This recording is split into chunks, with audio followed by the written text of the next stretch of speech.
What's up, guys? Back for another episode of Dabs and Due Diligence. Today we'll be talking about my favorite ticker. It is an OTC trade. I buy mine on Thinkorswim, TD Ameritrade. You can buy it on E-Trade too. The ticker is eeenf, 88 Energy. Again, guys, this is not financial advice. But if you do like the things that I'm talking about here, please like and subscribe the videos. So 88 Energy is an oil and discovery company out of Australia that is working the North Slope of Alaska. They are simply looking for oil, looking for natural gas. This company is not ExxonMobil. This is not ConocoPhillips, but these companies are very close by. If you look at where 88 is working on this map, you'll see that ConocoPhillips is very close by to where they are working. And 88 Energy has some very big corporations, big investors that are invested into them. JP Morgan, HSBC, Citicorp, Hargraves, Barclays, Elko. The list is significant. There are several contractors that have worked on the Merlin 1 well this year that have also chosen to be paid in shares instead of being paid in cash.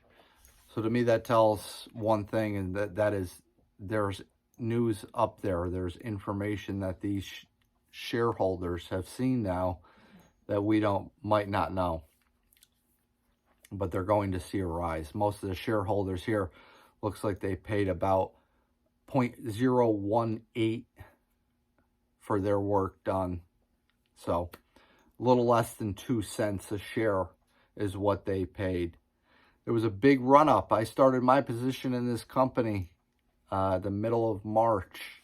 It was a big run up as news started to break that they were doing wire logging. They were waiting on wire logging results and that they had discovered oil. There was a big run up the first week in March when they came back saying that there was a power failure and the wire logging results would not immediately be back. It was a massive sell-off.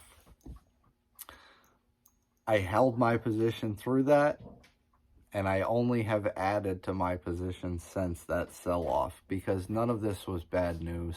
I saw the images from the Merlin well that Dave Wall had released, the company had released prior to that, and they looked like, great images. And none of the big investors sold out of this when that happened.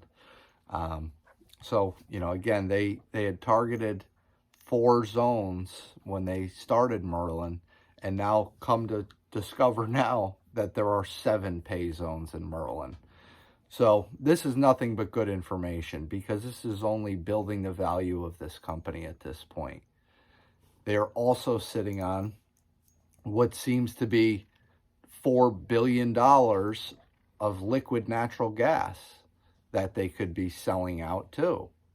So I think the liquid natural gas alone, by the estimation of that, would put it, put the share price, that's probably about a 25-cent value in the share price just in liquid natural gas. If they were going to farm that out, there could be more of that too that they don't know.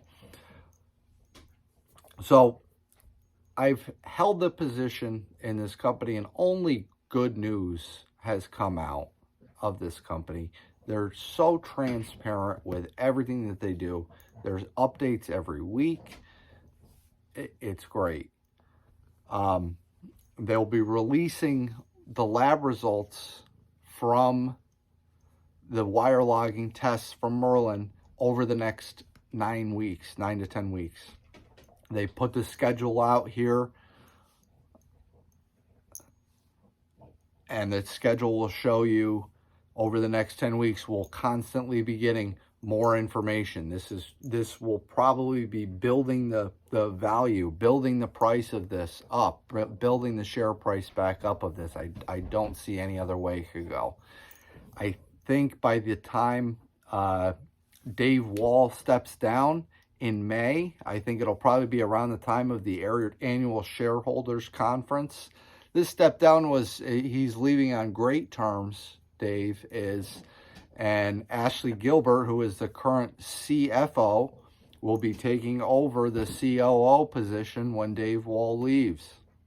I think Dave is going on to bigger and better things in the energy sector, and we'll see if my guess is right on that one.